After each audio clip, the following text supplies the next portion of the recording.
Hi and welcome back to my channel. As you've probably guessed, I'm still continuing with the astrology series, and at the moment we're up to Gemini, Gemini rising. Now, obviously also some of the cards I've already pre-pulled. I haven't seen them, so I don't know what's come through for you yet. But yeah, I was guided to do it this way, so hopefully the video isn't as long as some of the others have been, because I was getting some of the videos cutting out, and that was annoying. So I wanted to make sure I tried to get in as much as I could of the video before the phone cuts it out. Anyway, so we're up to Gemini rising, and we're using the same decks as we have the last couple of months. And I've pre-pulled some of the decks, the first 5 decks for the first 4 astrology decks, and also some numerology guidance cards. And then I'll be shuffling for some notes from the universe on abundance, and we'll be finishing it off like the other times we've done, with guardian angel messages for you at the end. So let's get into this and see what comes through for you for the astrology for December. So we have full moon. Okay, so full moon's going to be significant. We've got Psyche, it's an asteroid. Aries, what's Aries for you? I think that's 11th house. Lunar eclipse, well, this will be the eclipse that we just had last month, so that's significant as well. Waxing gibbous, so you've got a fair bit of moon activity going on to look through. Pisces, now Aries is your 11th house. Pisces, hang on, where's Pisces for you? That's further back. 10th, yeah, 10th. Okay. All right, what else came through? Waning crescent. Okay. Well, when it's waxing, it's heading towards the full moon. When it's waning, it's heading towards the new moon, as you can see there. Eros, another asteroid, so we'll look those up in a minute. And 7th house, that's Libra energy, but it's not in Libra for you. It's gonna be, that's Sag, isn't it? Which, yeah, Sagittarius energy. Yeah, well, yeah, Sagittarius is the sign in your 7th house. So we'll look up the asteroids at the end first. Oh, they're right next to each other. Right next to each other. Okay, so in a reading, Psyche came first. Psyche points to other people's expectations of us. Who we are and how we should behave is suddenly a topic of conversation. The empathic side of you might be internalizing this, but like the adage says, other people's opinion of you is none of your business. Yeah, don't let it get to you. And that's probably where all this moon energy is coming in as well, because the full moon especially, you've got starting off with the full moon, let go of, let go of that worry of what people may be expecting of you or what people think, be your own boss. Your intuition is very heightened right now. It's as though you can feel the emotions of everyone around you. You have the gift of sensitivity. This allows you to turn even the worst feelings into beauty and positivity. Lead by example and show that kindness goes further than spite. We'll see. Probably I didn't say it at the start, but because pretty much the last 2 readings anyway, the last 2 months sort of I let you guys know anyway about and you would have known by now anyway, that last month we had the lunar eclipse. We had a solar eclipse and then the lunar eclipse last month, and then also Mars is in retrograde, so that might be where, we might be a bit more tense than we normally would be if Mars wasn't retrograde. And this is for all signs. It's not just you guys. It's everyone is going to be feeling the pinch of Mars retrograde. But at the same time, if we know about it, we can work easier with it, because we'll be able to pinpoint, oh, okay, this is going particularly slow, or this is starting. Okay, it could be frustrating, but now I know it's Mars retrograde. I'll just go with the flow and let it, let things happen without the what's the word for it? The resistance. Okay, so let's go straight into Eris. Eris in a reading indicates our subconscious desires about what we are looking for in a mate. Oh, okay. Libran energy. In the 7th house, yeah, it's not in Libra for you, it's in Sag, but it's your relationship house. Sag is covering your relationship house. If you're unattached, his appearance can signal that you are ready for commitment and need to get in touch with the attributes you want in a partner. If you're in a relationship, you may need to make more time for your partner and reconnect on a spiritual and sexual level. Alternatively, Eros asks us to look deep inside ourselves and find our passion. It could be romantic love, it could be healthcare, it could be sports, anything. What matters is that it lights your soul on fire.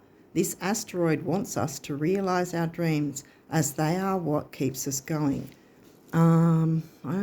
Pisces is in your 10th house. You haven't got anything Virgo or 6th house related yet.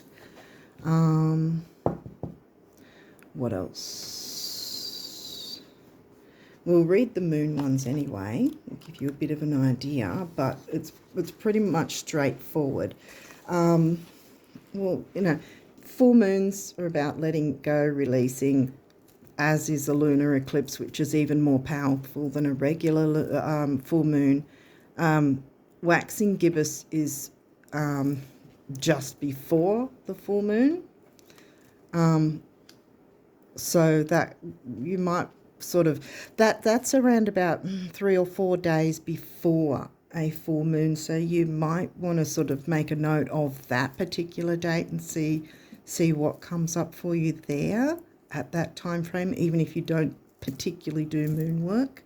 And again, waning crescent moon is going to be about 3 or 4 days before the hang on, that one I think is before the square. Wait a second, I might read them after all. You've reached, with the full moon, you've reached full illumination with this phase, and everything you've been working towards reaches the climax. This is where you realise that your journey is only half over. What goes up must also come down. The positive cannot survive without the negative. That is just a fact of life. The plant you grew will soon begin its decay and subsequent death. And this is okay. This is all part of its purpose. I mean, death is death of something. Even when we go to sleep at night, it is the death of the day before, because then a new day starts when we wake up, kind of thing. So it's not necessarily a bad thing. Seeing and acknowledging our faults is the best thing we can do for our development. While it can hurt when we see our shortcomings, acknowledging them takes away their power. Well, yeah, and that's sort of why we do release work, so that it lessens the power of the negative things for us, even if it's our own negative thinking. Solar eclipse. Well, that's pretty much the same thing, but it's on steroids. A lunar eclipse. I keep saying solar. Why am I saying solar eclipse? I keep saying solar eclipse. There might be something to do with that as well, because that happened before, 2 weeks before the lunar eclipse. It might be that, and they're next to each other. The lunar eclipse occurs when the moon moves behind the earth and ends up in its shadow. It may seem strange that something in a shadow can be known as the illuminator, but that is because this event only takes place during a full moon. A lunar eclipse carries the same message as a regular full moon, but intensified. Truths that we may not be ready to see are going to come to light. Yeah. So if we haven't dealt with something, the eclipse is going to say, well, I'm sorry, but it's going to happen. You cannot, an eclipse won't let you hide when what needs to be cleared for you to move forward in life is still holding you back. You know, if you don't do the work, the eclipse will do it for you, kind of thing, and in a very unceremonious way, usually, if you're holding on tight to something that you know isn't really for your good or isn't really working that well, kind of thing. I'll read solar eclipse, even though solar eclipse did not come out. I keep saying it for some reason, so I'm going to read it and see if that might be something that you might gel with. A solar eclipse occurs when a new moon is directly between the sun and the earth and blocks out the sun's rays. The solar eclipse carries the same potential for opportunity as the regular new moon, but it does come with a warning that you will reap 3 times what you sow. So go forward with clear purpose. I thought it would. I thought it had something to do with it because I kept saying solar instead of lunar. So again, like I was saying, use the full moon energy to clear things away, like it said here in the book. For, waxing gibbous. Where's that? Oh, the other way. Here we go. Waxing gibbous. The waxing gibbous moon is all about tending to the finer details of a situation. The flowers are blooming, but they still require your attention. Enjoy the beauty, but be sure to check in frequently or your garden could get infested with mites. If you have dropped the ball recently, this card is a gentle reminder that you still have a chance to pick up where you left off. Trying to cheat or cut corners may work in the moment, but these shortcuts are always discovered later on. You don't want to have things like that happen, especially with eclipse energies lurking around, and the eclipse energies are up to from 3 to 6 months on either side of the actual eclipse as well. So we are still in eclipse energy, so to speak. If you, what's this? So that's what I'm picking up. I'll read waning crescent. Where's waning crescent gone? Oh, there. Well, all next to each other. Okay. The waning crescent or balsamic. Yeah, I thought it was the balsamic phase. Yeah, I was right the first time. So that's around about 3 or 4 days before the actual new moon, and it's called the balsamic moon, waning crescent. It can also be known as the dark moon. The dark moon, even though a new moon is completely black, it's the dark moon leading up to the new moon before the new energy comes through. So it's again another time that you get to do any release work if you're working with the moon. The waning crescent or balsamic moon is the final step in the cycle. It is a time for rest and recuperation because it's a healing time. Nothing more can be done in this moment. You just need to wait it out. It is important to understand that sometimes no matter what steps we take or preparations we make, we cannot change fate, the eclipse. What we can do is accept that life comes with curveballs and try to go with the flow. I said that, didn't I? Just not long ago. I said try and go with the flow. When I was talking about the Mars retrograde energy. So let's see what else wants to come through. Neptune, Pisces ruler. Neptune is the ruler of Pisces, which is 12th house energy, but you have not had Taurus come out yet. Here's the card. Your fantasies, yearnings, longings, and potential for illusion. Yeah. So, again, try not to be, what's the word for it? Try not to ignore the signs, I guess. If there's something that, if you're honest with yourself, you know, hey, this is not good for me, or hey, this isn't working out the way I want it to not let yourself be deluded, because Neptune and Pisces energy will do that. Pisces is in your 10th house, so that's career. Okay. 9th house, that's Sagittarius energy, but it's not Sag in your 9th, it's Aquarius.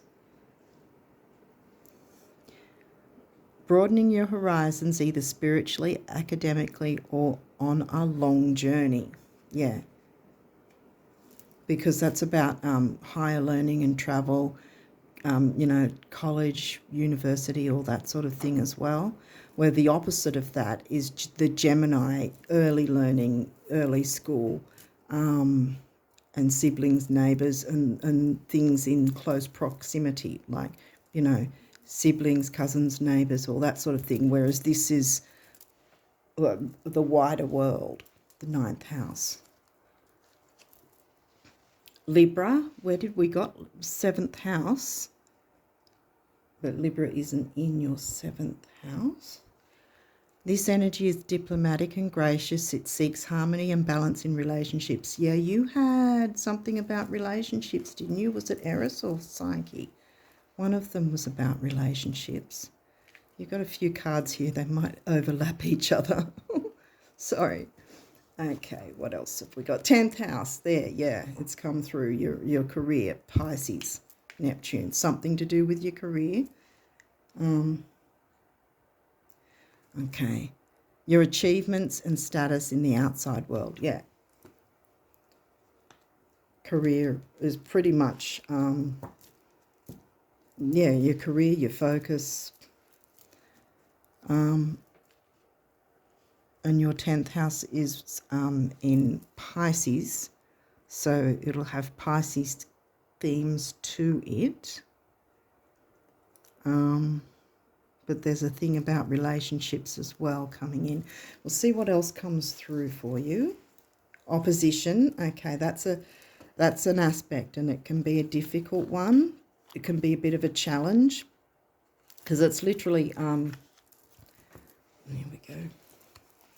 So that's your ascendant rising sign on that side of the chart. On the other side is your descendant, and they're in opposition. So the idea is your descendant, as when you go through life, your descendant and ascendant, you've got to balance the energies of both of them. So incorporate both of the energies through life. And then, of course, the MC, midheaven, is either somewhere near the 9th or 10th house. It will always be around there somewhere. And the opposition is the Imam Kali, your home life. So again, it's where you're having to work, work-life balance kind of thing as well. If that makes sense. So an opposition is literally whatever is opposing in anywhere on either side of the chart. And for instance, for absolutely everyone, the North and South Node will always be in opposition. They're always in opposition anyway. But everything else is what you'd be looking for, something that's pretty much directly across it from on the other side of the chart from the other planet, or so to speak. So yeah, it can be a challenge, but doesn't always have to be negative though. And of course, again, like Mars retrograde, if you know about these energies already, then you go, right, okay, I've got to work with this way. So at least knowing about it somehow makes it, I don't know if it makes it easier, but it's just not going to have you feel like the carpet's been pulled from under you, because you've already got that knowledge to know that, okay, this is an opposition. Okay, now I need to deal with this, that, the other.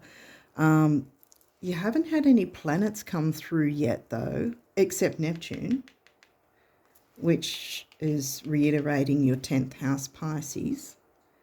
Yeah, see, here it says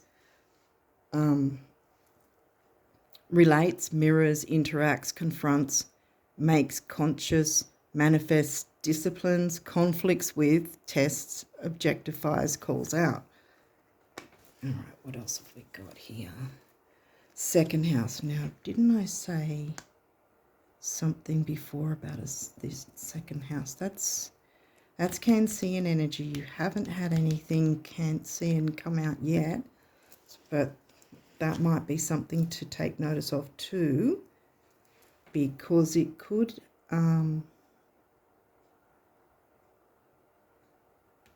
second and eighth would be opposition, so seventh. Well, that would be opposing your ascendant, wouldn't it? Seventh house. The second house. Sorry, I'm all over the place. I blame Mars retro because my Mars and my Mercury are conjunct. Anyway, second house is about money and self-worth, assets, as it says here, material world, possessions, finance, talents, values, solidity, worthiness, wardrobe, luxuries, credit score, security, aesthetics. Eighth house is more about credit cards, but credit score, if you've got a good credit score, that's good for your second house because that's a house of money. You've got two money houses per se, but the eighth house is more about debts, loans, shared income, like if you've got bank accounts shared with someone else, or there's some sort of money coming from some other place that you rely on, whereas the second house is, I guess, that bit more freedom with money per se, if that's the case, if I can say that. Ascendant, yeah, I mentioned your ascendant. Gemini is generally the opposite of Sag. No, and I know Sag isn't in your 9th house, it's in your 7th house, isn't it? Yeah, right. Sagittarius. Well, there's your opposition. I'm pretty sure that's it, because no other planets have come out except for Neptune, which I've got a feeling is just reiterating your 10th house. So your 10th house, something's going on with your 10th house. What was that? Was that Aquarius? No, it was Pisces. Yeah, Pisces, 10th house dark. Conjunction.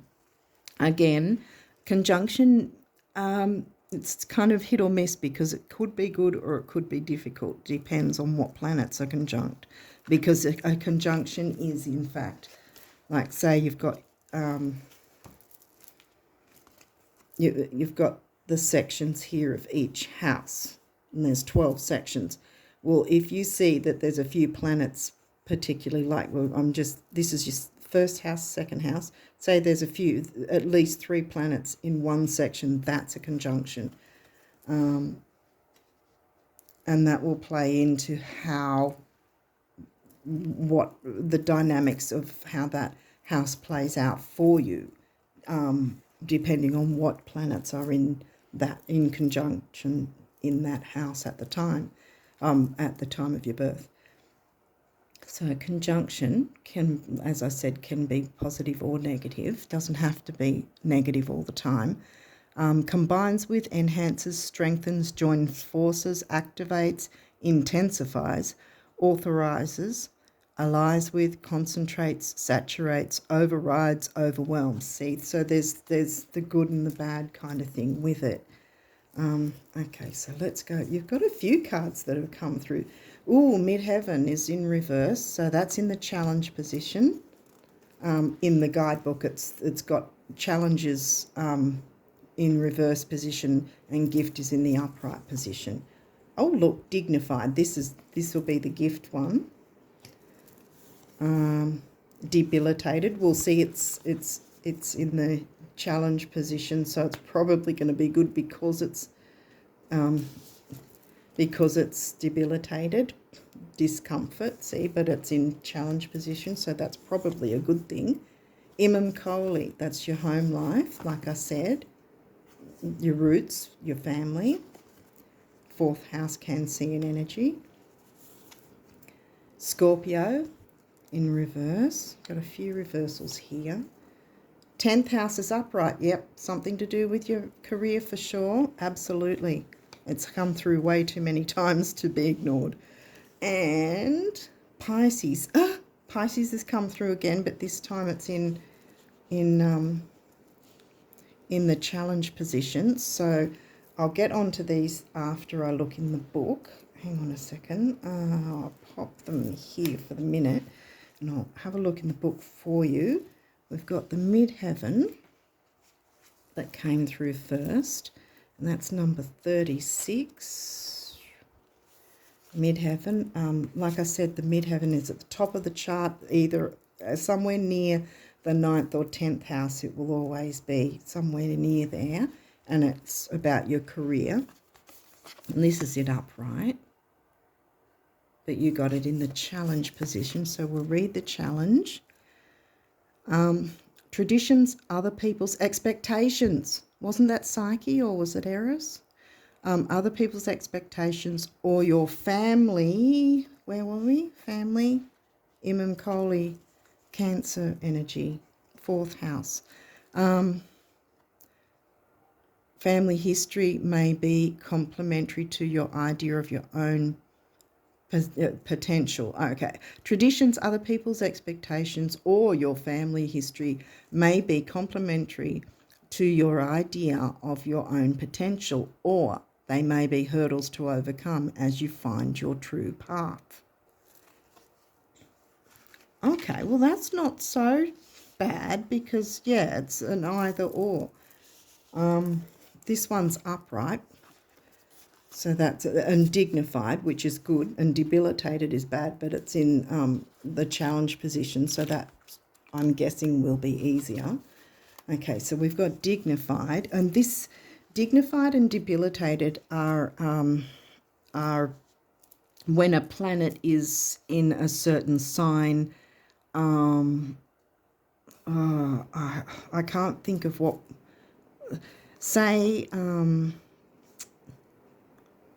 Say Aries is, I'd have to look it up for sure, but say Mars was in Aries, and that meant it would be dignified. It's happy in that place. But somewhere else in another, say in Pisces, it would be debilitated. Not exactly sure, because this is kind of moving into Vedic astrology that I don't know much about. But yeah, it's kind of like that. So the fact that you've got dignified is good, and debilitated is in reverse. That's also going to be good, because if it was upright, it wouldn't be. So great, if that makes sense. But yeah, I know, for instance, Mercury is far happier in Gemini than it is in Virgo, even though it rules both signs. But it's debilitated in I can't remember what sign it's debilitated in. But yeah, hopefully that makes sense. But sorry, I couldn't explain it any better than that. So dignified, strength, yeah. So you've got strength coming for you with your career. It may be tempting. Oh, no, sorry, beg your pardon. I was starting to read challenge. No, we're reading gift. For weeks, months, or lifetimes, you have prepared for this moment. The muscles you've built in body and soul and the understanding you've accrued are needed here at this time and place. Understanding, higher learning. Sagittarius energy. Your 9th house is in Aquarius, isn't it? I think so. Sorry, I'm trying to remember everything. Okay, so this is normally discomfort, but let's find out what it is. Oh, they're right next to each other. Okay. Let's find out what it actually says as the challenge of this card. Okay, so debilitated. Whether you're an artist among the engineers or a linebacker among the ballerinas, you may struggle to apply your talents in this situation, with your career. In these moments, it's easy to slip into self-pity and self-doubt. Okay. I was hoping it'd be a little kinder than that, but anyway. Okay, so then we've got Imam Kohli, your home life, 38.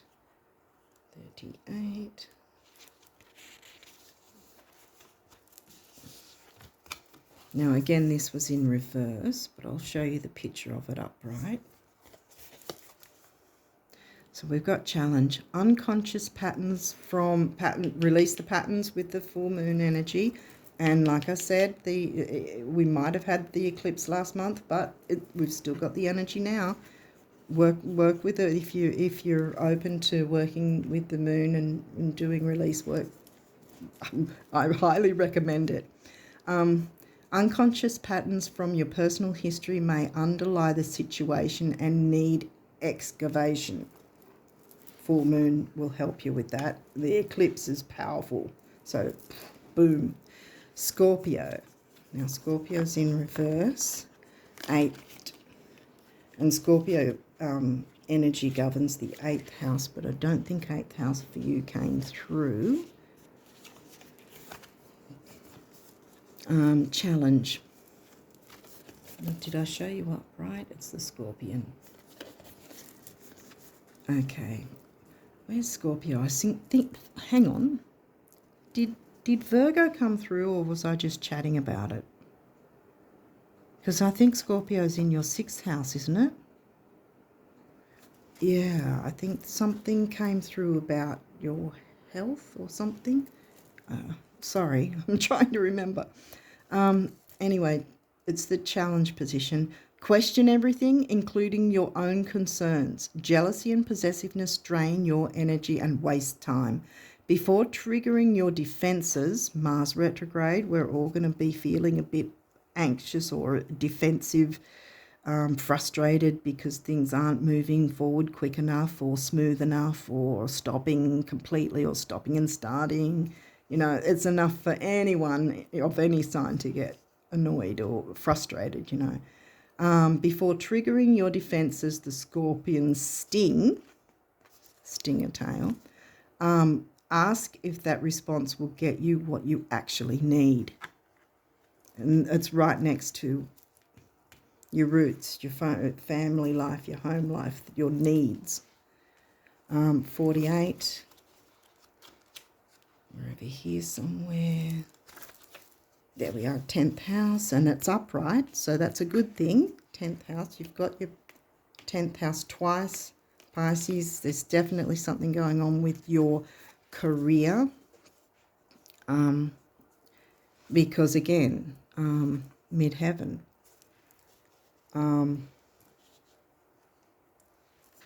Midheaven and Imam Kohli came through. 10th house upright, gift.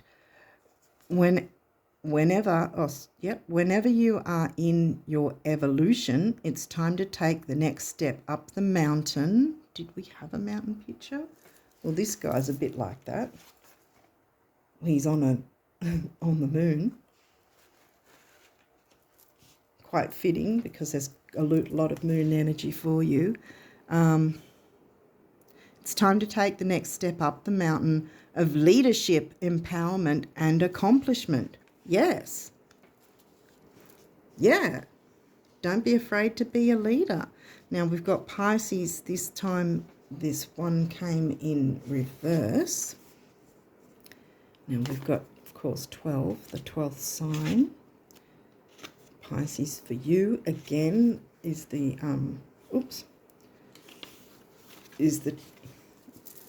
10th house. Okay, so it's in challenge. Pisces permeability can leave you lost in a swamp. That's the upright picture, by the way. Sorry, guys.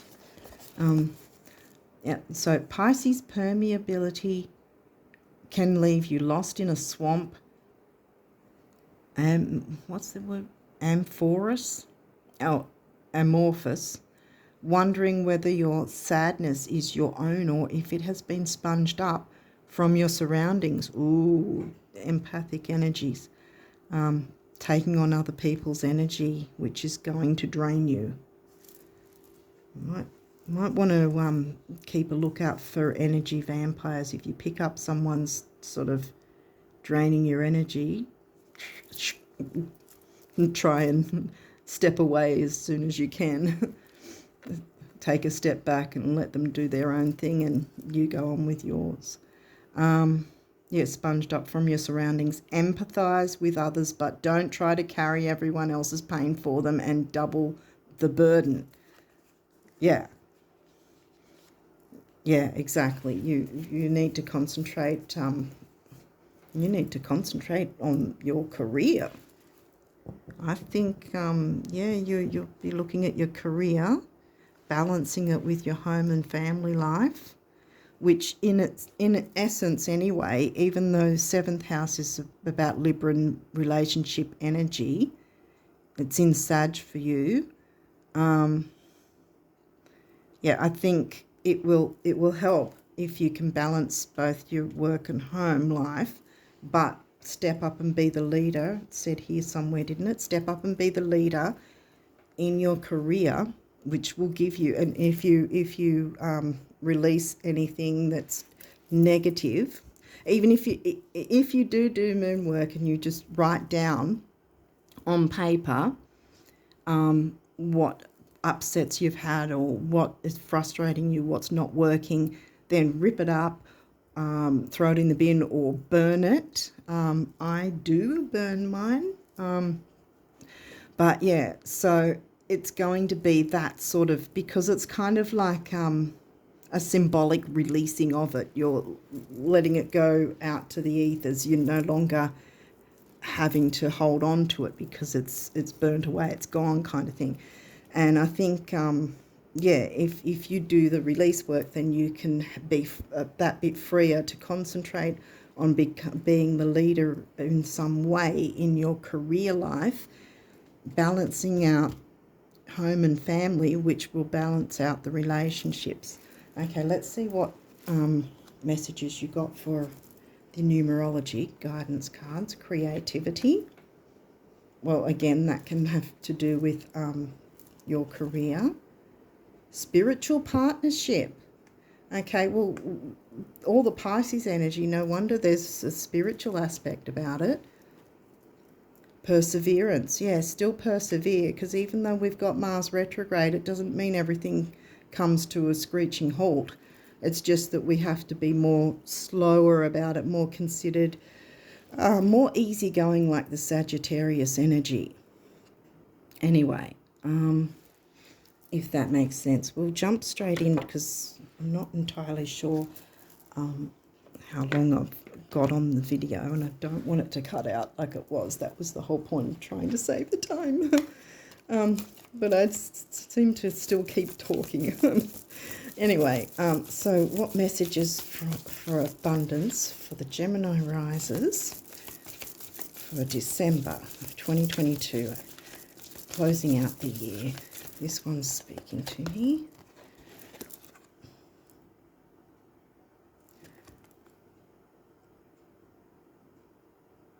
Okay, we have When someone is so desperate to have what they want to have, do what they want to do, and or be who they want to be, that they'd rather take little tiny teensy steps in the direction of their dreams than face one more single day of doing without, I just can't help but open the floodgates. It's my greatest weakness. Was that a step? The universe. Yeah, I think if you've watched my other videos, you'll know that this particular deck is set up in a way that it's as if the universe is actually speaking to you. Okay, we got another one. All right. I don't know what the camera's picking up. Hopefully it's picking up well enough. Okay, this one says, have you wondered if, when you just close your eyes, take a few minutes and redirect your thinking, the monsters might shrink, the grins might grow, and the floodgates might begin trembling again? Try it, except when driving. The universe. Yeah, so this is getting your thoughts... Okay, both of these. Getting your thoughts in focus, which the moon energy can help you with. I'll get this one first. Oh, we've got a moon again.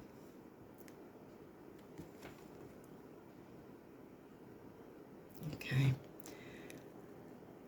Let the status symbols you seek most be self-made adventures, Sag 9th house energy, but it's in your 7th as well, that excite you at dawn, challenge you by day, and surprise you by night. Self-made being the operative word. Whoa, what were we talking about? 10th house career, self-made.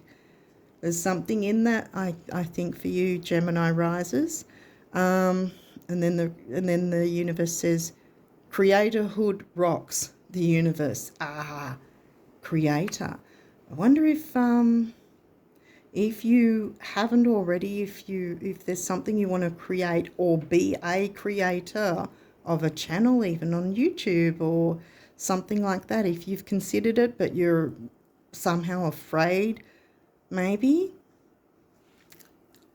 This reading's saying stop being afraid. There's nothing to be afraid of. You've got to jump in there and go out and do it. If there's something that's been calling you and you've been holding off because of other people's, what you think other people might think, no. No, go for it. Okay, and this one says,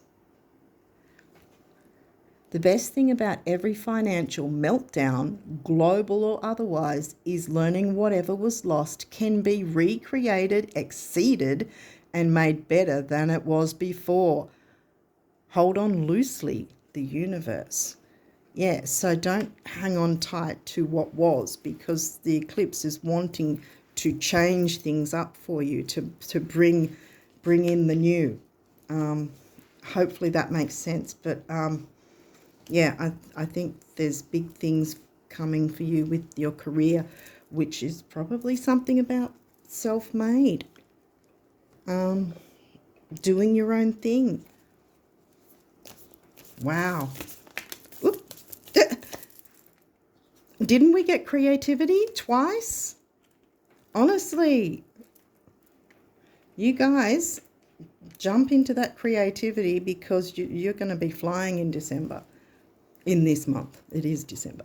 I'll read it and then I'll get some more if I can, if there's enough time. Okay. Creativity. We, your angelic messengers, are here to help unleash the endless creative potential that you possess. Listen to the whispers of love inside your heart as we communicate with you through feeling and emotion. Let go of fear and apprehension and express the endless source of creativity you possess. Have fun and allow the inner child within you to express your true essence. All is valid, as are you. Now, hopefully, I don't know if I'm going to have enough time to read any more, but we'll see if there's any others that come through before. I don't know what time I've got left. Oh. Is there any other messages for the Gemini risers? That looks like it wants to come. Oh, there's a couple.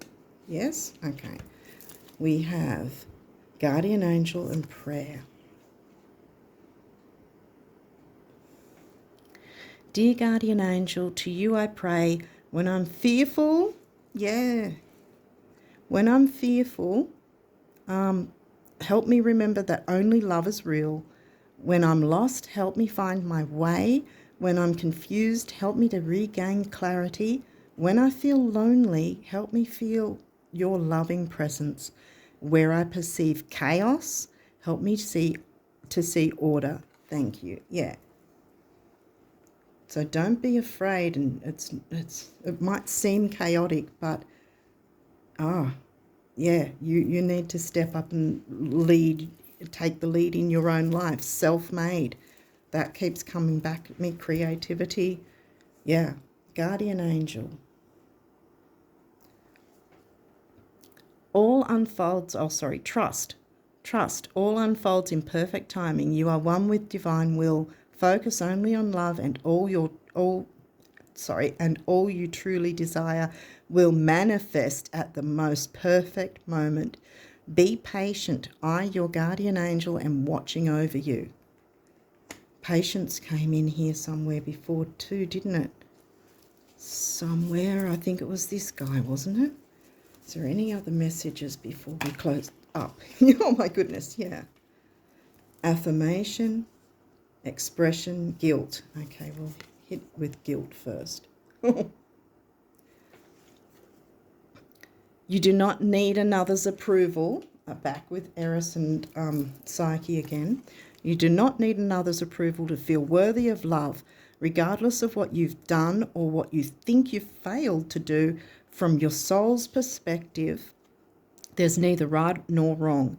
Every experience in life is here to help you expand your awareness of love so that you may embrace ever greater spheres of wisdom. You've done nothing wrong. So, yeah. So if there's any guilt that you've had holding you back, let go of it. The eclipse is asking you to work with it, work with the energies of it, to let it go. Affirmations or affirmation. Be aware of your language and thoughts. The most powerful statement you can ever make, think or feel is thank you. Be grateful for all the blessings in your life as we acknowledge the divine order of life. The universe responds. As we acknowledge the divine order of life, the universe responds with ever greater blessings. You are a powerful creator. All you say and think resonates through the heart of creation, and creation responds accordingly. And the final one, hopefully we'll have this read in time. Sorry it's taken so long. Express how you feel clearly, lovingly, and honestly without fear or judgment. It's coming through again and again and again. Say it exactly like it is. All will be resolved when you express to others how you truly feel. Trust in the power of life to guide you and heal all concerned. Self-expression is liberating and healing. Okay. Well, I hope this has helped you guys, and I was hoping that I wouldn't be as long for you guys, but it looks like it's been even longer. I don't know. But yeah, I think it's time to step up, release the fear, step up, lead, be your self-made tycoon. You're going places in December. Don't be afraid. Don't let fear hold you back at all.